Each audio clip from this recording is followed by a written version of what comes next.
katumaran sa panaad kanimo dito sa Jerusalem. Maria ang among ang santos nga ebanghelyo sumala ni San Juan. Si Jesus miingon ngadto sa katawhan, ang tanan nga gihatag kanako sa akong amahan, muari kanako. Ug ang muari kanako, dili ko gayud isalikway. Kay namatay ako, kay nanaog ako gikan sa langit, aron pagbuhat sa kaubuton sa nagpadala kanako. Ug dili sa kaugalingon kong kabubuton, kung di kini mao ang kaubuton sa nagpadala kanako. Ug dili ako kawad-an bisag usa sa tanan nga iyang gihatag kanako. Ug banhawon ko silang tanan sa katapusang adlaw. Kay kini mao ang kaubuton sa akong amahan, nga ang tanan nga makakita sa anak ug mutuo kaniya makabaton sa kinabuhing walay katapusan, ug banhawon ko sila sa katapusang adlaw. Mga igsuon ko diha ni Kristo ang ebanghelyo sa Ginoo. Manglingkod. So, aniya kita karon sa sementeryo sa Ayungod. No, kining lugar medyo develop no kaysa uban nga mga lungsod kay dako ang area gani doon na gipatukod ang local government unit nga Kiosco alang sa mga gustong mobisita sa sementeryo. Dako-dako kini adunay private nga lugar, may mga private nga mga kining lugnanan o aduna po'y para sa pampubliko. So welcome no sa Ayungod alang ni adtong mga nag-follow sa ato ang Facebook page. So it is amo nang nabatasan nga kada unang Lunes sa bulan mopahigayon gud may misa alang diri sa cemetery in order to be maka-remind ta sa mga tao na dili nato kausara sa usa ka tuig hinumduman ang ato ang mga nangamatay, that we should always be kanang remember them, no, bisan sa mga panahon nga ana kita layo ra pa kayo sa November 1 and 2. So again, alang sa mga nag-follow sa atong Facebook page o sa uban pang mga media platform sa YouTube, welcome sa kining menteryo sa Ayungod. So sa may atong ebanghelyo karon, o sa may ato ang pagtulunan, ang atong Ginoong Jesucristo nagkanayon,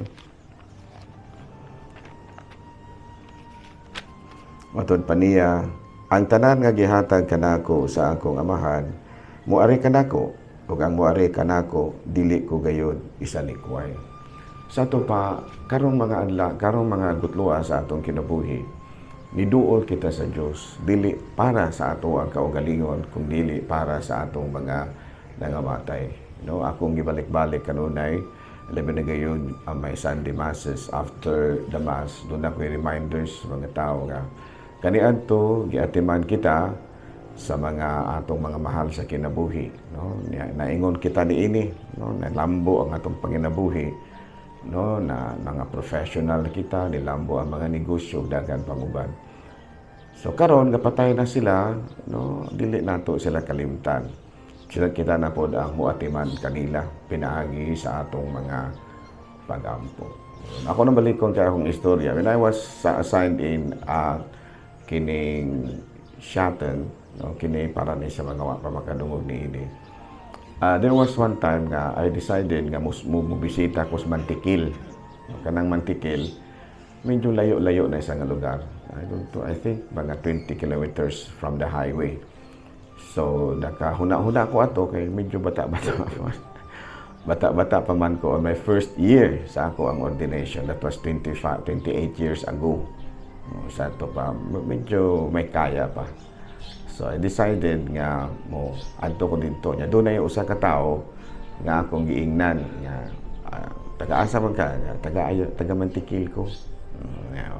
Tuod man ako nga giingnan nga sige moadto man ka dito ingna ang mga taga-kapilya nga moadto sa padre karong Huwebes ana di ko malimot sa adlaw.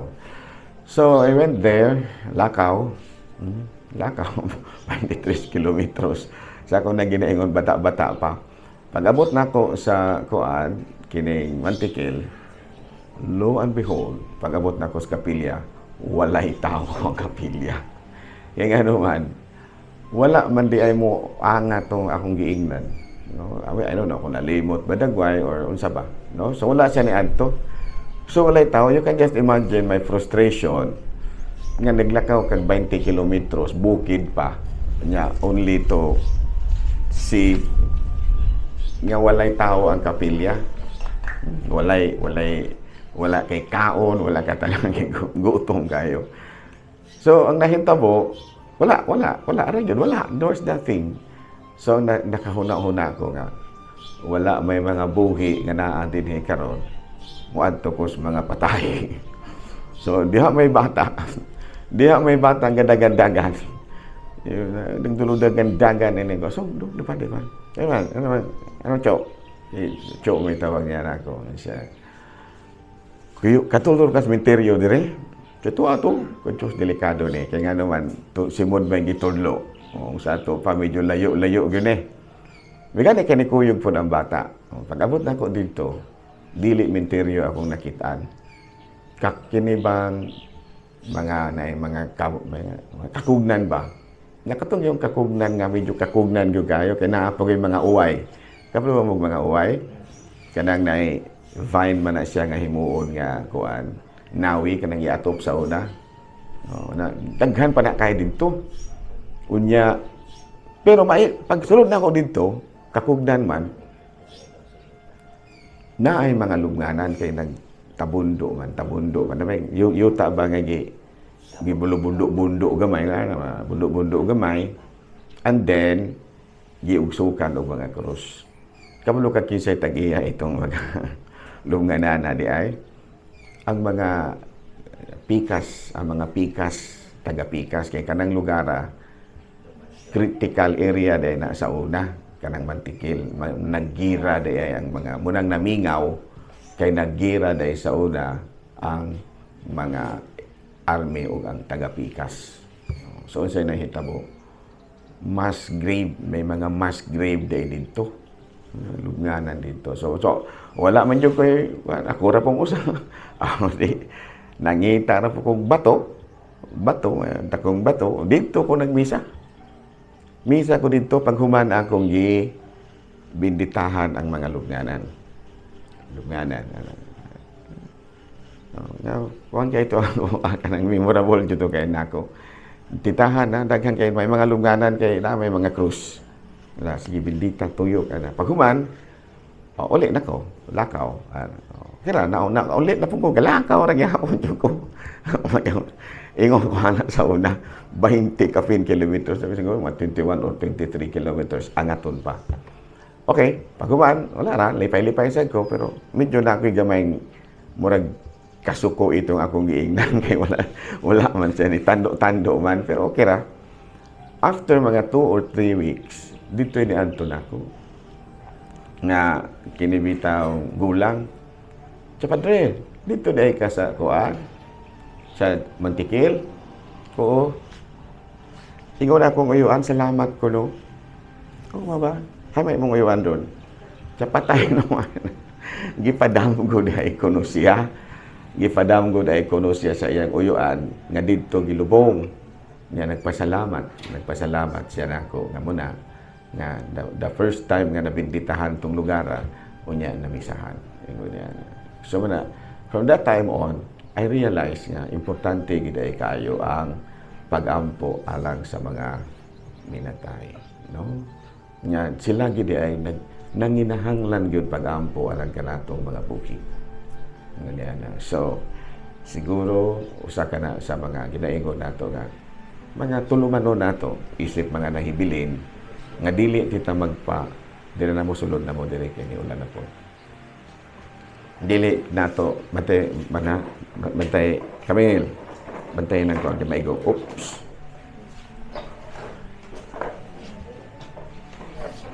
Sige na. So, siguro reminder na kanato alang sa mga alang kanato nga mga nahibilin nga dili gyud ta malimot. Di gyud ta malimot sa mga nangamatay kay maod gyud ay kanay ilang kinahanglan ang atong mga prayers. Nga sahi pabagod kung kita na po yung mga matay. Uban sa akong tanaw, walang hapit na magalit na gani.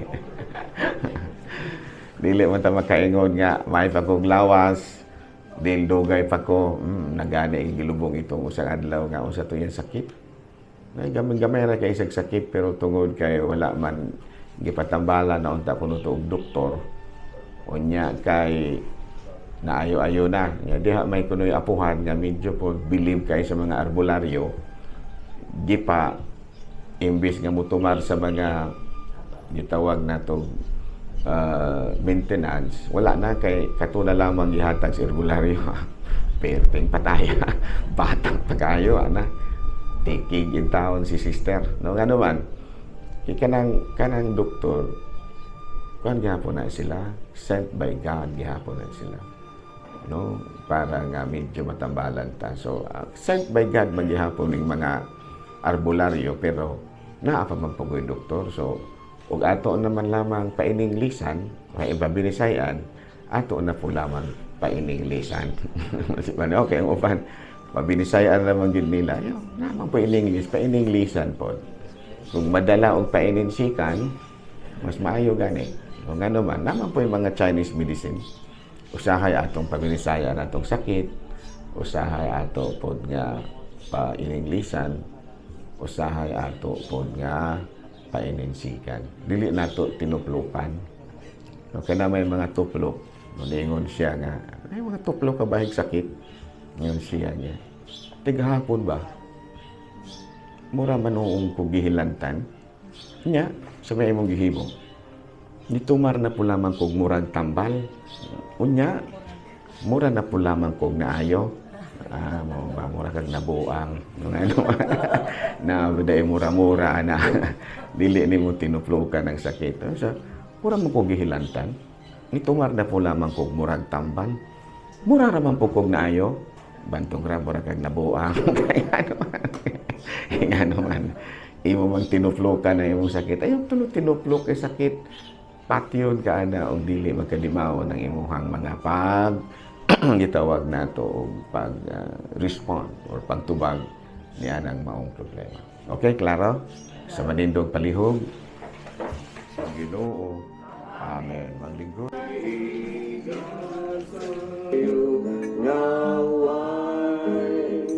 Sa kaan o ang nangako yung sakripisyo dawaton unta